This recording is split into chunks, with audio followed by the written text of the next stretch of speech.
예수께서 혼자 기도하고 계실 때에 제자들이 그와 함께 있었다. 예수께서 제자들에게 물으셨다. 사람들이 나를 누구라고 하느냐? 그들이 대답하였다. 세례자 요한이라고 합니다. 그러나 엘리야라고 하는 사람들도 있고 옛 예언자 가운데 한 사람이 살아났다고 하는 사람들도 있습니다. 예수께서 그들에게 물으셨다. 그러면 너희는 나를 누구라고 하느냐? 베드로가 대답하였다. 하나님의 그리스도이십니다. 그런데 예수께서는 그들에게 엄중히 경고하셔서 이것을 아무에게도 말하지 말라고 명하시고 말씀하셨다. 인자가 반드시 많은 고난을 받고 장로들과 대제사장들과 율법학자들에게 배척을 받아 죽임을 당하고서 사흘날에 살아나야 한다. 그리고 예수께서 모든 사람에게 말씀하셨다. 나를 따라오려는 사람은 자기를 부인하고 날마다 자기 십자가를 지고 나를 따라오너라. 누구든지 제 목숨을 구하고자 하는 사람은 잃을 것이요 누구든지 나를 위하여 제 목숨을 잃는 사람은 목숨을 구할 것이다. 사람이 온 세상을 얻고도 자기를 잃거나 빼앗기면 무슨 이득이 있겠느냐? 누구든지 나와 내 말을 부끄럽게 여기면 인자도 자기의 영광과 아버지와 거룩한 천사들의 영광에 쌓여올 때에 그 사람을 부끄럽게 여길 것이다. 내가 진정으로 너희에게 말한다. 여기에 서 있는 사람 가운데는 죽기 전에 하나님 나라를 볼 사람들이 있다. 아멘. 아멘. 오늘 이 말씀을 중심으로 너희는 나를 누구라고 하느냐 라는 제목으로 함께 하나님의 말씀을 나누기 원합니다. 잠시 후에 그림 하나 보여드릴 텐데 여러분들이 생각할 때에 어느 그림이 교회와 더 가까운가 한번 생각을 해보시기 바랍니다. 그림 보여주시기 바랍니다. 네, 왼쪽에는 항공모함이 있고 오른쪽에는 유람선이 있습니다. 자, 교회란 어느 쪽일까요? 네? 1부 때는 대답이 금방 나오던데 네. 어느 쪽일까요? 항공모함인가요? 유람선인가요? 그림을 보여드려도 대답을 머뭇하시네. 네. 항공모함. 네. 1부 때는 항공모함입니다. 이렇게 대답을 했습니다. 그렇다면 우리 교회는 항공모함에 가까울까요? 유람선에 가까운가요? 항공모함. 할렐루야. 아멘. 네, 이 두 가지 그림 중에서 교회는 항공모함에 더 가깝다 이렇게 정의할 수 있습니다. 분명한 것은 유람선은 섬김을 받아야 하고 그 자기에게 섬김이 덜하면 불평을 쏟아내는 거죠. 그리고 그곳에서 자기에게 만족이 오지 않으면 불평이 나오게 되어 있습니다. 하지만 전투를 치르는 항공모함에서는 그러한 것들이 사치에 불과합니다. 왜냐하면 사느냐 죽느냐야 이 생존의 문제가 달려있는 곳이 바로 군함이기 때문에 그렇습니다. 왜 그렇다면 교회를 항공모함에 비유하고 있는가? 항공모함 안에는 많은 전투기들이 있습니다. 네, 전투를 하기 위해서 또 항공모함에서 내려지는 그 명령을 받아가지고 정확한 지점에 가서 그 명령을 수행하고 다시 항공모함으로 돌아옵니다. 마찬가지로 교회가 그러한 곳이라는 겁니다.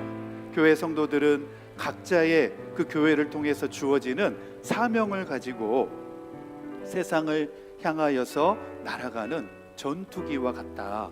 그래서 교회로부터 또 하나님의 명령이 주어질 때에 세상 가운데에서 하나님의 말씀을 수행하기 위하여서 그 사명을 감당하고 다시 교회로 돌아와서 또 충전하고 마치 교회가 항공모함 같다 그렇게 이야기를 합니다. 하나님의 명령은 하나님을 거역하는 세상을 향하여서 하나님을 대적하는 세상을 향하여서 모든 사람들에게 하나님과 또 예수 그리스도 그분의 아들이 하나님 예수 그리스도가 그분의 아들 하나님이심을 나타내는 구원의 진리를 증거하는 생명을 전하는 곳으로서 교회가 바로 항공모함이다 이렇게 정의를 하고 있습니다. 저와 여러분이 그리스도의 좋은 군사로 모집되어진 줄로 믿습니다. 아멘. 이 시간 우리 말씀 듣기 전에 함께 기도했으면 좋겠습니다. 우리 교회를 항공모함과 같이 강력하고 준비된 그리스도의 군사 공동체로 세워주셔서 각 성도들이 맡은 사명을 세상 속에서도 충성되게 감당하게 해주옵소서.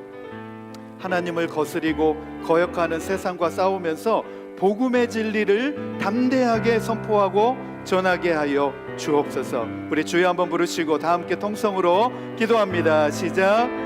주여. 아버지 하나님, 그렇습니다. 이 교회는 항공모함과 같습니다.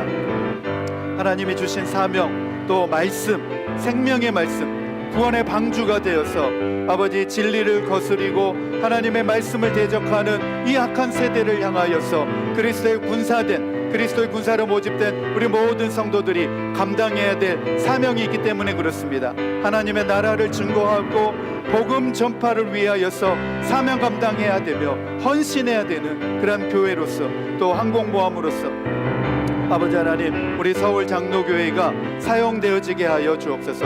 이 지역사회뿐만 아니라 이 미국 전역과 또 전 세계에 정말 그리스도의 복음을 감당하기 위하여서 우리 교회에 주신 사명 감당할 수 있는 우리 서울 장로교회 되게 하시고 우리 모든 성도님들 다 되게 하여 주시옵소서. 오늘도 말씀 듣기 원합니다. 우리의 마음을 옥토와 같은 마음이 되게 해주셔서 하나님 말씀 들을 때에 그 진리의 말씀 붙잡게 하시고 믿음으로 결단하여서 아버지께 아멘으로 영광 올려드리는 복된 성도님들 다 될 수 있도록 주여 이 시간 성령으로 우리의 마음을 주장하여 주시옵소서. 아버지 감사합니다. 우리의 기도를 들어주심을 감사합니다. 모든 영광을 주님께 올려드리오며 예수님의 이름으로 기도드립니다. 아멘. 아멘. 오늘 살펴보고자 하는 말씀도 이 그림과 이 주제와 연관된 내용입니다. 성도들이, 믿는 성도들이 진정으로 추구해야 될 가치가 무엇이냐, 어디에 있느냐를 오늘 말씀 가운데서 우리에게 아주 분명하게, 명확하게 말씀을 해주고 있습니다. 오늘 예수님과 제자들이 대화를 나눴던 장소는 헐몬산 위치에, 기슭에 위치한 이 가이사랴 빌립보라는 지역입니다. 지난주까지 이제 오병이어의 기적을 경험한 다음에 제자들과 예수님은 갈릴리 북쪽, 맨 북쪽에 위치한 가이사랴 빌립보라고 하는 지역으로 올라가셨습니다. 헐몬산 기슭에 위치한 그런 지역입니다. 이 지역은 이 헐몬산에 쌓인 눈이 녹아가지고 그 수원이 아주 풍부한 지역입니다. 어떻게 보면 갈릴리의 수원의 시작점이라고도 할 수가 있습니다. 그래서 저는 이스라엘 성지 순례를 가본다면 이 갈릴리 호수와 또 이 헐몬산, 이 가이사랴 빌립보 이 지역을 한번 꼭 가보고 싶다라고 하는 마음이 있습니다.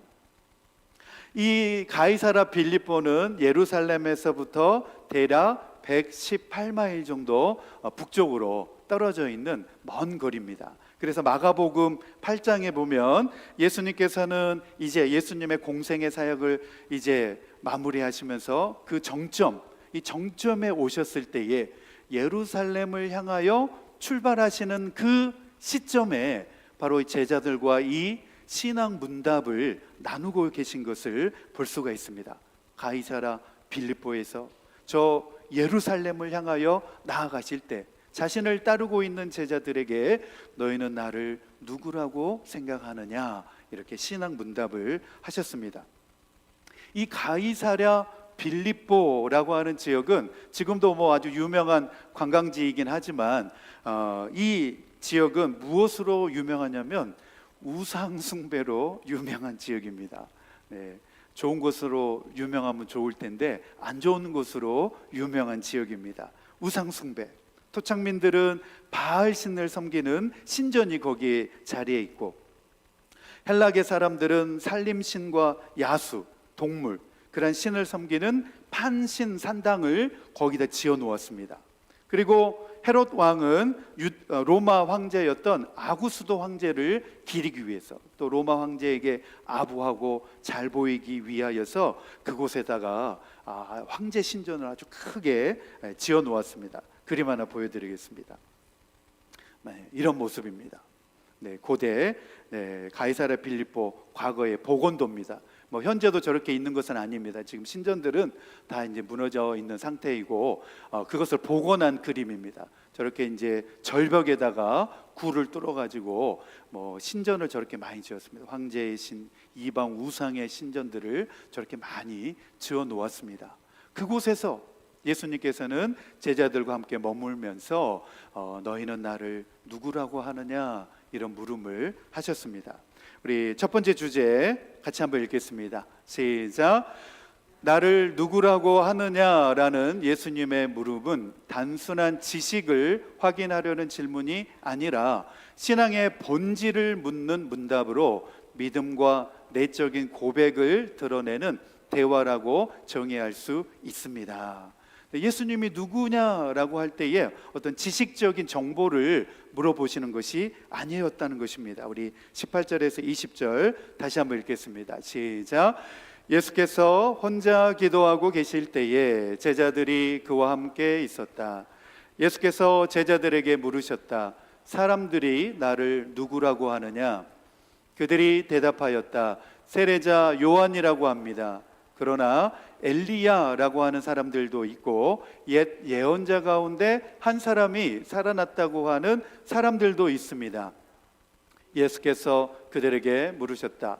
그러면 너희는 나를 누구라고 하느냐?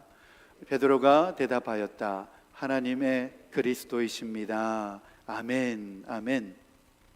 상황을 보니까 예수님께서 이곳에서 기도하고 계셨던 것 같습니다. 그리고 예수님 주변에 제자들이 모여드니까 예수님께서 제자들에게 사람들이 나를 누구라고 하느냐, 이렇게 먼저 물어보셨습니다. 예수님께서 제자들에게 이렇게 물어보신 목적은 제자들이 세상에서 사람들이 하는 소문이나 예수님에 대해서 말하는 소문이나 그리고 사람들의 평가가 아니라 자신들이 예수님과 함께 동행하면서 동고동락하면서 경험하였던 예수님과 함께 지내면서 예수님의 가르침을 받으면서 그들 개인이 경험한 그 예수님이 누구라고 하느냐, 그리고 어떻게 고백하느냐를 예수님께서는 궁금해하셨던 것 같습니다. 사랑하는 성도 여러분, 서울장로교회에 어떤 소문을 듣고 오셨든지 상관없이 믿음으로 굳게 세워질 수 있게 되기를 축복합니다. 예수님을 사랑하고 하나님을 사랑하는 성도로서, 그리스도의 군사로서 정말 훌륭한 존경받는 성도들이 될 수 있게 되기를 축복합니다. 우리 새가족분들 중에는 홈페이지에 들어와서 목사님 설교 듣고 왔습니다, 이렇게 말하시는 분들도 많이 있습니다. 어떤 이유로 오셨든지 간에 우리 서울장로교회에서 믿음으로 잘 세워지셔서 정말 믿음의 유산을 이어주는 훌륭한 존경받는 그런 성도님들 될 수 있게 되기를 축복합니다. 아멘.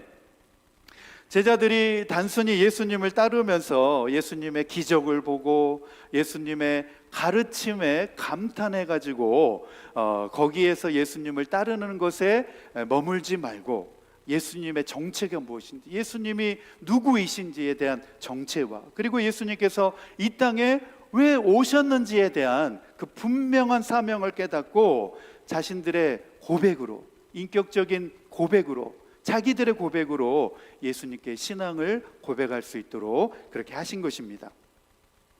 여러분, 일반 사람들은 예수님을 보면서 그 예수님이 하시는 사역과 공생애의 삶을 보면서 놀랐습니다. 그러면서 예수님을 보면서 구약에 말하는 선지자가 아닌가, 그리고 율법을 가르치는 랍비와 같은 스승이 아닌가, 때로는 종교 지도자일까, 때로는 구약에 말하고 있는 선지자 중에 한 사람이 아닐까, 많은 사람들은 그렇게 예수님을 바라보면서 생각을 했습니다. 그런데 예수님의 제자 중에 수제자라고 하는 베드로가 가장 으뜸이고 가장 모범이 되는 고백을 하게 된 줄로 믿습니다. 뭐라고 고백했습니까? 하나님의 그리스도이십니다. 할렐루야. 네, 그리스도, 기름 부음을 받은 자, 하나님의 기름 부음을 받은 자라고 하는 사실입니다. 마태복음에는 뭐라고 대답했냐면 주는 그리스도시요 살아계신 하나님의 아들입니다. 할렐루야.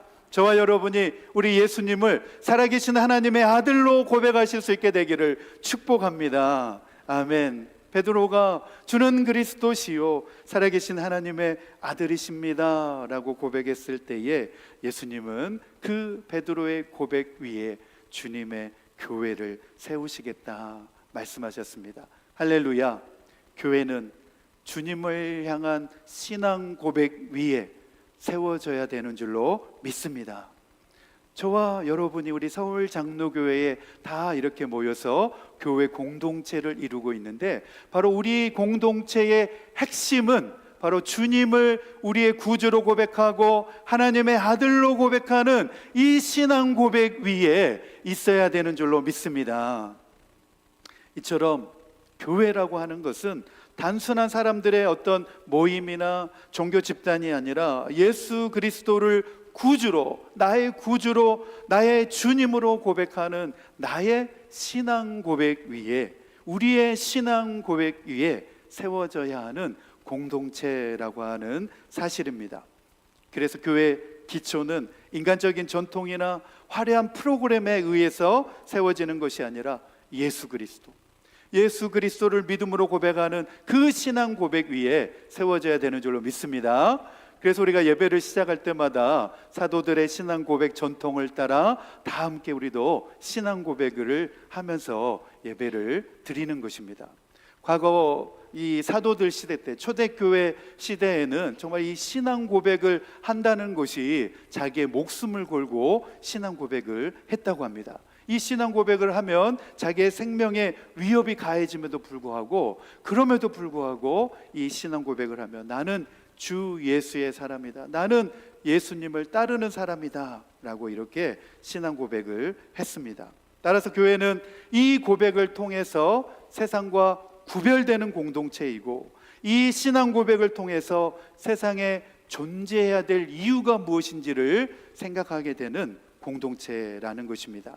만일에 교회 공동체가 이러한 신앙 고백을 잃어버린다고 한다면 건물만 남아 있을 뿐입니다. 더 이상 참된 교회로서의 존재의 이유를 갖지 못한다는 것입니다.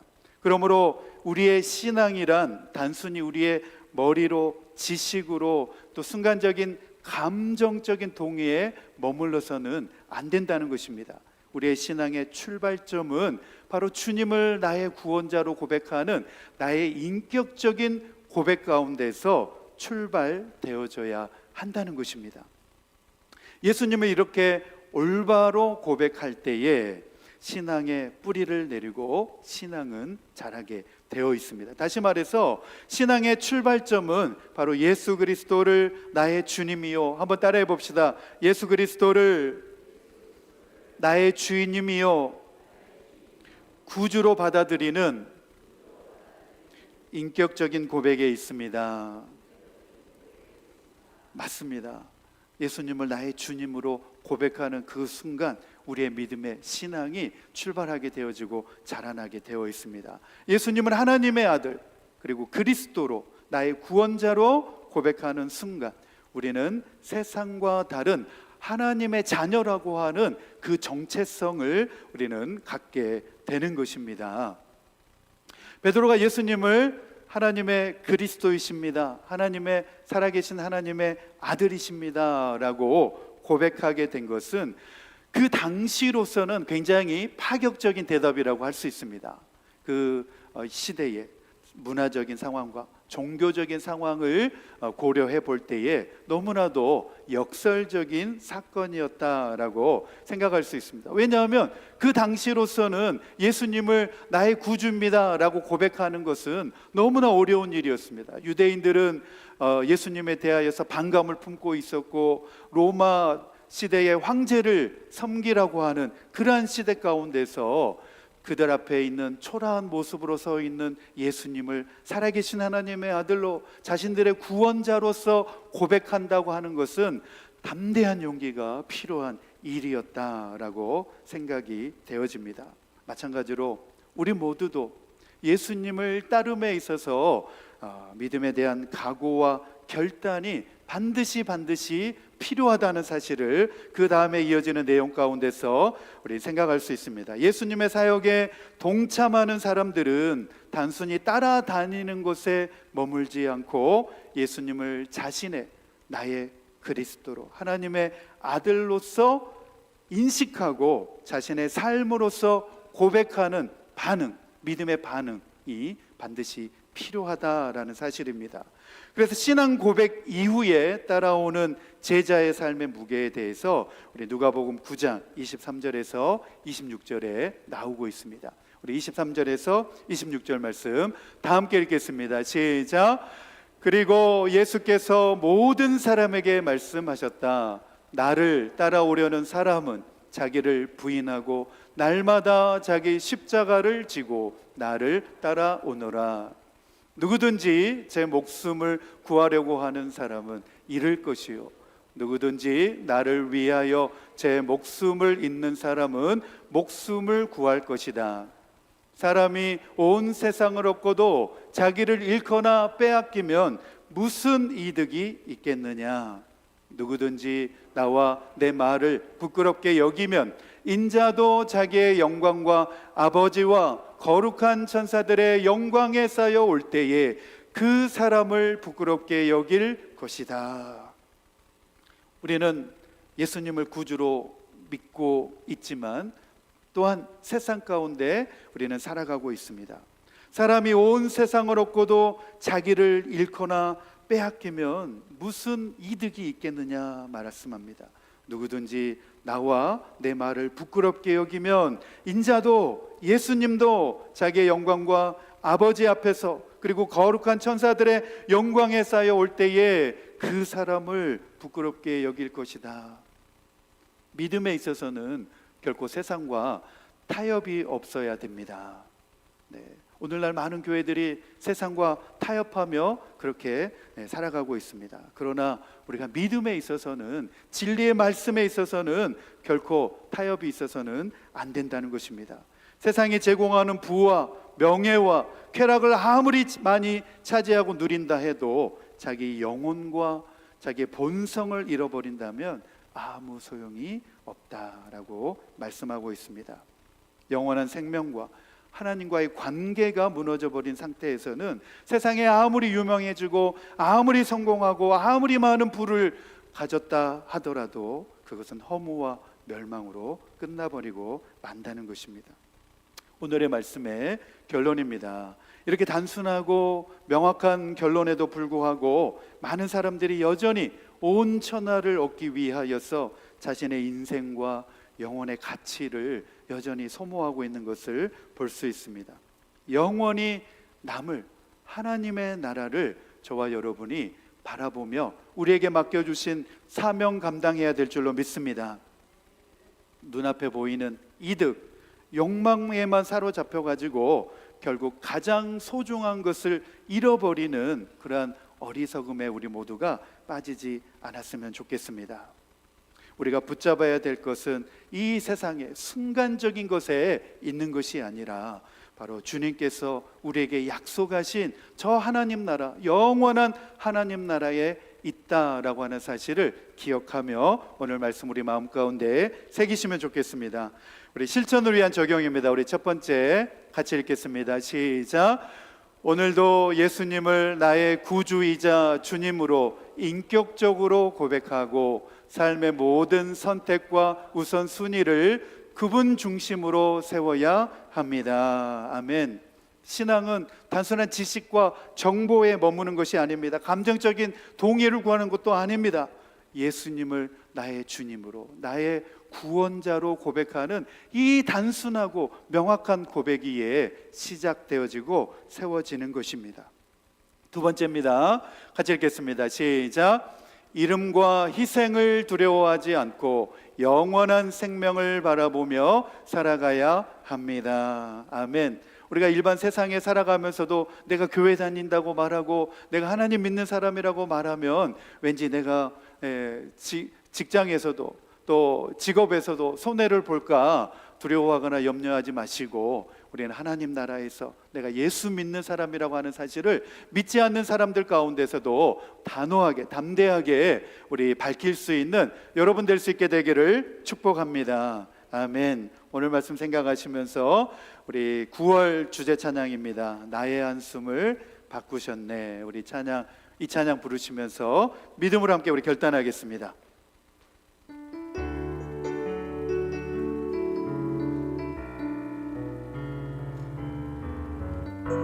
고달픈 삶에 은혜도 무뎌지고, 고달픈 삶에 은혜도 무뎌지고, 곧 사라질 것에 내 맘 두네. 곧 사라질 것에 내 맘 두네. 헛되고 헛된 것들을 바라보며, 헛되고 헛된 것들을 바라보며 그 하나님의 은혜를 놓치며 살았네. 그 은혜를 놓치며 살았네. 주어진 삶을 묵묵히 살아가며 날 붙드신 주 예수를 보내. 사망 가운데 놓여진 나를, 사망 가운데 놓여진 나의 삶을 우리를 건져주셨습니다. 날 건지신 그 이름 예수. 나의 한숨을 바꾸셨네. 나의 한숨을 바꾸셨네. 주를 향한 노래로, 소망의 노래로 나의 눈물을 거두신 주 예수 이름 아래 살게 하소서.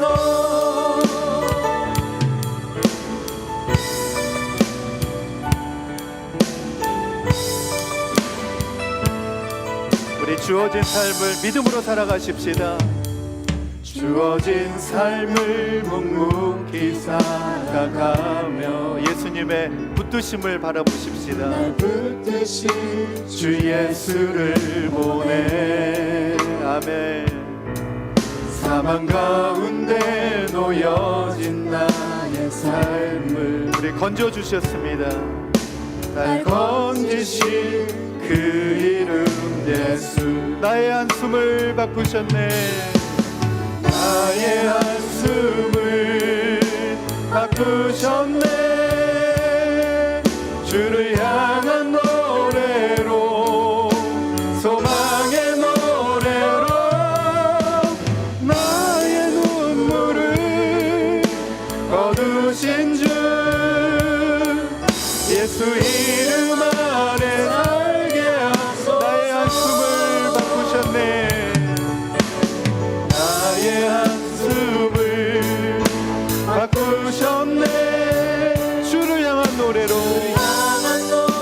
소망의 노래로, 소망의 노래로 나의 눈물을 거두신 주 예수 이름 아래 살게 하소서.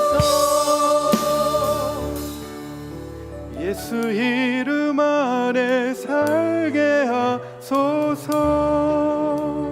아멘. 아멘.